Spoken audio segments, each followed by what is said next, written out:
किया शोषण, उत्पीड़न, अत्याचार, दिया बेरोजगारी और भ्रष्टाचार, चोरी से आई चोर सरकार, ले डूबी पूरा बिहार। ये सच्चाई है, इससे कोई छुपा नहीं सकता।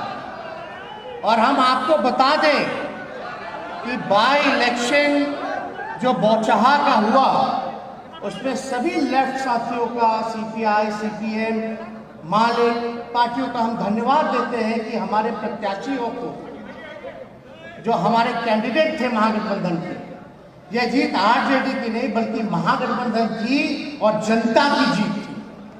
और 36,000 से हम लोग जीतने का काम किया।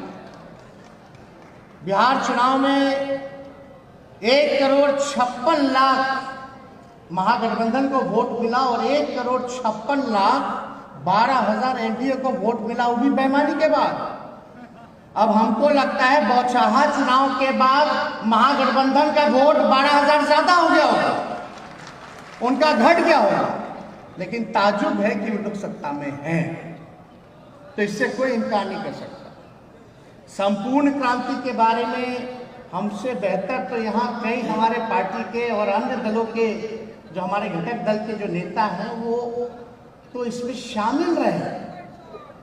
हमारे राष्ट्र अध्यक्ष, हमारे पिता, तो समय जितने छात्र थे उनका नेतृत्व उन्होंने किया। उस समय प्रेसिडेंट थे पटना यूनिवर्सिटी के, उन्होंने भी लाठी खाई और अन्य सदस्यों ने भी लाठी खाई, वो लोग भी जेल गए।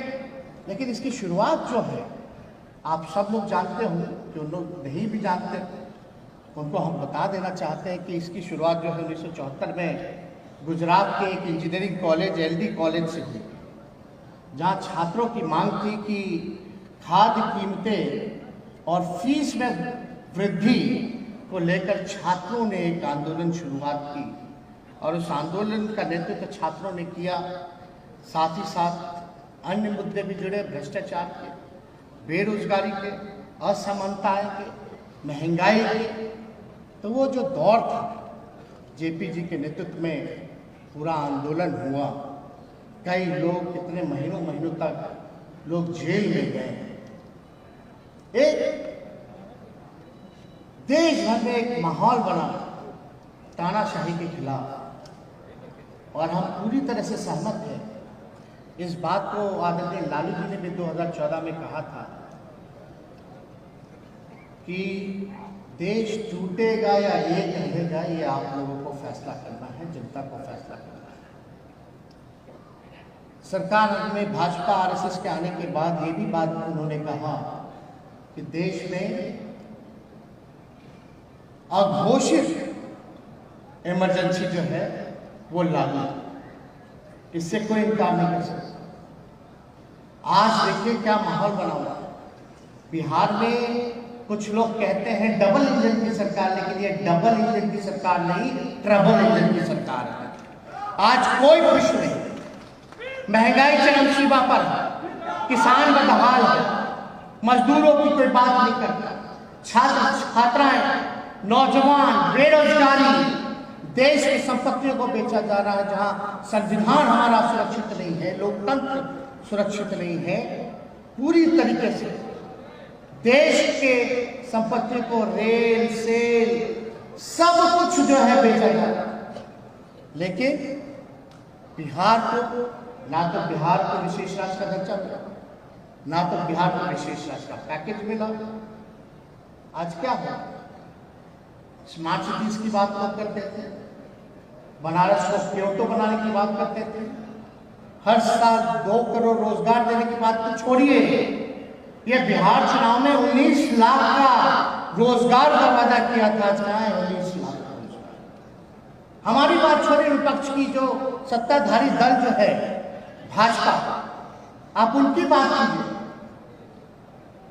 उनकी ही आयोग ने, नीति आयोग ने जो रिपोर्ट जो दिया, बिहार हर सूचकांक में, चाहे शिक्षा हो, चिकित्सा हो, हर एक मामले में कुपोषण की बात हो, बिहार सबसे फिसड्डी राज्य में गिना जाता है। क्यों नहीं कोई काम हो रहा? कोई काम ही नहीं हो रहा बिहार में। बिहार बेरोजगारी का केंद्र बना हुआ है। और इसमें कोई चिंता नहीं। कोई विभाग देख लीजिए आप, चाहे पुलिस महकमा देख लीजिए आप, चाहे इंजीनियरिंग डिपार्टमेंट देख लीजिए आप, हेल्थ डिपार्टमेंट देख लीजिए, एजुकेशन डिपार्टमेंट देख लीजिए, 3 साल में भी जो है ग्रेजुएशन पूरा नहीं हो पाता। लोग जो है बीपीएससी की हालत देख लीजिए, क्या स्थिति बनी हुई है, प्रश्न जो है वो लीक हो जाता। कोई भी सिस्टम जो है सरकार का काम नहीं करता। एक ही काम कर रहे हैं ये सरकार कि समाज में जहर बोने का काम किया। और हम इस बात से भी सहमत हैं कि हमारा गठबंधन केवल चुनावों का गठबंधन नहीं होना चाहिए। हमारा गठबंधन सिर्फ सत्ता में बदल करके सत्ता में काबिज होने का नहीं होना चाहिए। हमारी चिंता दूर की है। आज अगर हम चुनाव जीत भी जाए, सत्ता में आ भी जाए, लेकिन जो जहर जो समाज में फैला दिया गया है उसको मिटाने में कितनी सदियां लग जाएंगी, इसकी चिंता हम लोगों को करने की आवश्यकता है। कैसे हम लोग काम करें?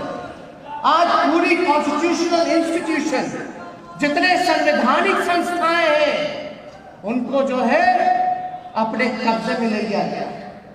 कोई छोटे से बड़े पद पर एक आदमी और आरएसएस के लोगों को बैठा दिया गया है।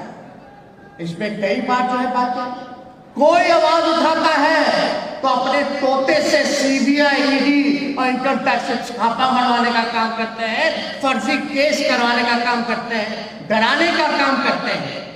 लेकिन अभी तो फिलहाल में हम लंदन गए हुए थे, वहां के पार्लियामेंट में जो हाउस ऑफ कॉमन्स बोला जाता, कैम्ब्रिज गए हुए, हमको रात में फोन आया कि भाई छापा पड़ रहा है घर में। मतलब छापा, आप समझ जाइए। उस छापे के बाद लालू जी ने क्या संदेश दिया? छापे के बाद लालू जी ने यही कहा, ए हवा जाकर कह दो उन दरबारों से, नहीं डरा है नहीं डरेगा लालू इन सरकारों से। हम लोग लड़ने वाले लोग हैं और आज हम लोगों का फर्ज है कि देश की एकता को बचाए, देश की संस्कृति को बचाए। जो हमारा अलग अलग पहनावा है, अलग अलग खान पान है, अलग अलग बोली है, दिखने में अलग अलग लोग हैं, यही हमारी देश की खूबसूरती है। इतनी डाइवर्सिटी है, यही हमारी देश की असली पहचान है। और इस देश के पहचान को इस रिपोर्ट कार्ड में देखिएगा तो पूरा भगवा है, ये भगवा चेयर है। यहाँ की सरकार नागपुर से चल रही है, यहाँ के मुख्यमंत्री कैद है, ध्यान से देखिएगा तो तीर भी है, 2 हाथ निकला हुआ है और कमल का फूल सीएम के कुर्सी को जकड़ के रखा है। यानी यहाँ जो राज चल रहा है वो नागपुर से चल रहा है। अब ये लोग देशभक्ति की बात करते हैं, देशभक्ति की सर्टिफिकेट बांटने की बात करते हैं। हम पूछना चाहते हैं, जब हम देश से बेरोजगारी हटाना चाहते हैं, जब हम देश में शिक्षा चिकित्सा को सुधारना चाहते हैं, हम पलायन रोकना चाहते हैं, हम अंतिम पैदान पर जो खड़ा व्यक्ति है, जो समाज है, उनको मुख्य धारा में लाना चाहते हैं, हम अमन शांति चाहते हैं, और जो देश के किसानों के उत्थान के लिए जो बात करे वो देशभक्त नहीं है। ये लोग डरा करके रखते हैं, एक ही इनका फॉर्मूला है, मेन जो एजेंडा है, पढ़ाई, दवाई, कमाई, सिंचाई, सुनवाई और कार्रवाई वाली सरकार नहीं। गरीबी पे मत बात करो, बेरोजगारी पे मत बात करो, पलायन पे मत बात करो, विशेष राष्ट्रीय दर्जे की बात मत करो, महिला सुरक्षा के बारे में मत बात करो। बात करो हिंदू की, मुसलमान की, मंदिर की, मस्जिद की, कश्मीर की, इन्हीं पे चर्चा की जा रही है। क्या हो गया? वो लोग भी जानते हैं कि अगर इस पे हम बात करेंगे तो हमको वोट मिल ही रहा है। जब वोट मिल रहा है तो हम क्यों बेरोजगारी मिटाएं, क्यों पलायन को रोके, क्यों किसानों के आय को दुगुना करें? ये सारी बातें क्यों गरीबी मिटाएं? आज कोई गरीबी की बात नहीं करता, क्यों नहीं करता? और हम लोगों को को सोचना पड़ेगा। पहले लोग संपूर्ण क्रांति हुआ, सब लोग जेल गए, जेल जाने से कोई नहीं डरा। और लालू जी ने हर एक बैठक में ये बात कही कि जेल जाने से मत डरो, जेल को भरो, तभी जाकर के जो है अधिकार मिलेगा, तभी जाकर के सत्ता बदलेगी, तभी जाकर के आप देश का संविधान को बचा सकते। तो इसलिए डरने की जरूरत नहीं, लड़ने की जरूरत है और संघर्ष करने की जरूरत है। और आप सब लोगों को हम ये भी कहना चाहते हैं कि पूरी तरीके से आज कहीं ना कहीं से आंदोलन तो दूर की बात है, आजकल विपक्ष की भूमिका है कि लोगों को जागरूक करे, जागरूक करने के साथ साथ लोगों को गोलबंद करे। ये हम सब लोगों में कमियां रह गई। और आंदोलन देश भर की अगर विपक्ष की बात करें तो आंदोलन तो छोड़िए, आप जो है उस हिसाब से आप जो है आप धरना भी नहीं कर पाते, लोगों तक नहीं पहुंच पाते। तो हम सब लोगों को एकजुट होकर के लड़ाई लड़ने की जरूरत है और सिर्फ अपने अपने फायदे के लिए नहीं। आज देश की जो जरूरत है, जो समय की जो जरूरत है, बिहार के गरीबों की जो जरूरत है, उसके लिए हम लोगों को लड़ना होगा। आज हम लोग, लालू जी ने सबसे पहले जातीय जनगणना को लेकर के आवाज उठाया। हम धन्यवाद देना चाहते हैं विपक्ष के सभी दलों को, हमारे लेफ्ट के सभी साथियों को कि सदन से लेकर के सड़क तक आप लोगों ने जातीय जनगणना की लड़ाई लड़ी, तब जाकर के हम लोग कामयाब हो। कोई कल्पना किया था क्या कि सरकार झुकेगी? कोई कल्पना नहीं किया था। लेकिन हम इतना कह सकते हैं कि कोई कहता है कि सरकार नहीं झुकेगी, लेकिन उसको हम कहते हैं कि झुकाने वाला चाहिए। और हम सब लोग जब गोलबंद हो जाएंगे, जब जात पात से ऊपर होंगे, असमानता से ऊपर होंगे, भेदभाव को मिटाएंगे, एक होकर के बिहार की जनता के लिए लड़ाई लड़ेंगे, देश की जनता के लिए लड़ाई लड़ेंगे, तो कोई माई का लाल जो है हम लोगों को कामयाब होने से नहीं रोक सकता। ये सच्चाई है। और हम लोगों को चाहे जो कुर्बानी देनी पड़े, हम लोगों को देने की जरूरत है। हम लोगों ने भी दिया। अगर हम लोगों के मन में बेईमानी होता, तेजस्वी के मन में, लालू जी के मन में केवल परिवार की बात होती, तो हम भाजपा से समझौता कर लेते, आज हम बिहार के मुख्यमंत्री होते। कौन रोक लेता?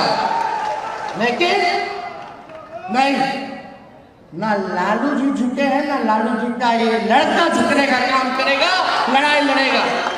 जहां तक लड़ाई लड़नी है लड़ेंगे। और लालू जी ने तो पूरा एक किताब ही लिखा है उन्होंने, गोपालगंज टू रायसीना हिल, वो किताब लिखा, उसमें तो पूरा आंदोलन का और अपने जीवनी का व्याख्यान किया है। वो सब लोगों को पढ़ना चाहिए, जानना चाहिए कि किस मुसीबत के घड़ी जो है लालू जी ने कैसे संघर्ष किया। उस दौर के जितने साथी थे उनके साथ, जेपी जी के अगुवाई में जितने उन्होंने नेता बनाए आज के दौर में, सब लोगों के बारे में। लेकिन बात अभी चर्चा चल रही थी कि भाई एक और अगुवाई थे जो आज कहाँ चले गए, क्यों चले गए? हम लोग तो कभी भगाए नहीं, खुद ही लोग भाग गए। अब क्या चीज का उनका महत्वाकांक्षा रहा, तो महत्वाकांक्षा होना अच्छी बात है, लेकिन अति महत्वाकांक्षी नहीं होना चाहिए। अब निर्णय का बात आ रहा है, क्या है नहीं है, इस पे हमको कोई टिप्पणी नहीं करना। लेकिन जो लोग सत्ता के लालच अगर सांप्रदायिक शक्तियों के सामने घुटना टेके और खुद ही चला जाए, तो इस पे हम लोगों को कुछ नहीं कहना। वो आप लोग जो है सब समझदार लोग हैं, क्या है। तो इसमें तो जिस प्रकार से लोगों ने जता के रखा है, तो अब दीपांकर जी हिम्मत की बात कर रहे थे, हिम्मत कितनी है नहीं है, तो वो तो हम नहीं कह सकते, लेकिन हिम्मत होती तो कम से कम अपना जो वादा किया है, भले ही चोर दरवाजे की सरकार 19 लाख रोजगार तो दे देते जो खाली पद पड़ा हुआ है। हिम्मत होती तो बिहार के लिए विशेष राज्य का दर्जा तो मांग लेते, विशेष पैकेज तो मांग लेते। चलो कम से कम इतना ही काम कर देते, तो हमको तो इस पर ज्यादा टिप्पणी नहीं करनी है।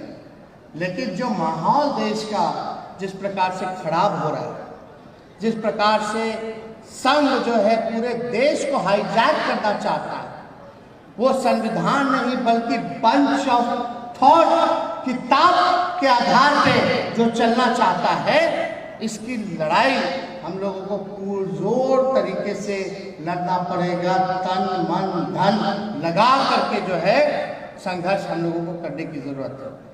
हम ज़्यादा कुछ नहीं कहेंगे क्योंकि सारी बातें पूर्व में वक्ताओं ने हर एक मुद्दे को उठाया और आरोप पत्र आया है। इसके बाद बाहर आरोप पत्र भी आप लोगों को मिलेगा, लेकिन हमको आज तक समझ में नहीं आया है।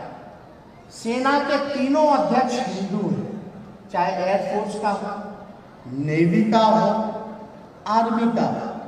देश के राष्ट्रपति हिंदू हैं, देश के प्रधानमंत्री हिंदू हैं। ऐसा कोई हमको नहीं लगता कि कोई ऐसा राज्य है जहां मुसलमान मुख्यमंत्री हो। तब हिंदू कैसे खतरे में, तब हिंदू कैसे खतरे में है, ये बात हमको समझ में नहीं आता। हम इतना ही कह सकते हैं, हिंदू कभी खतरे में नहीं था, ना होगा, कभी नहीं होने वाला है। खतरे में तो उनकी कुर्सी है, इसलिए ये हिंदू को नाम लेकर के कहते हैं हिंदू खतरे में। खतरे में उनकी कुर्सी रहती है। तो इससे हम लोगों को सचेत रहने की जरूरत है। और कोई अगर कहता है कि अल्पसंख्यकों का, विधानसभा में भाजपा के लोग कहने लगे, मुख्यमंत्री नीतीश कुमार जी से जवाब मांगते हैं, उनको जवाब देना चाहिए। जब भाजपा का विधायक और उनके नेता बिहार विधानसभा में खड़े होकर के चिल्ला करके कह रहे थे कि मुसलमानों से उनका वोट का अधिकार ले लो, तो मुख्यमंत्री जी खामोश क्यों थे? हम चाहते हैं जवाब कि मुख्यमंत्री जी इसका जवाब दें। हम चाहते हैं जवाब दें। हम लोग सब लोग लेफ्ट के साथी, विपक्ष के लोग, हम खुद सदन में खड़ा करके बोले थे, किसी माई के लाल में दम नहीं जो मुसलमान भाइयों से, अल्पसंख्यक भाइयों से वोटिंग का अधिकार छीन ले। आज ये केवल मुसलमानों की बात नहीं है, आज मुसलमान है, कल दलित है, फिर पिछड़ा है। हमें रक्षा करनी है, अल्पसंख्यकों के साथ साथ दलितों की भी रक्षा करनी है, गरीबों की भी रक्षा करनी है, शोषित जो समाज है, जो अंतिम पैदान पे है, उसकी भी रक्षा करनी है। रक्षा करने के साथ साथ उनके लिए आवाज उठाना है, उनको अधिकार दिलाना है, ये हम लोगों की कोशिश होनी चाहिए। इसीलिए लालू जी ने इस पार्टी को बनाने का काम किया था। सामाजिक न्याय और धर्मनिरपेक्षता, सब लोग जानते हैं कि हम लोगों ने, लालू जी ने कितना कुर्बानी दी।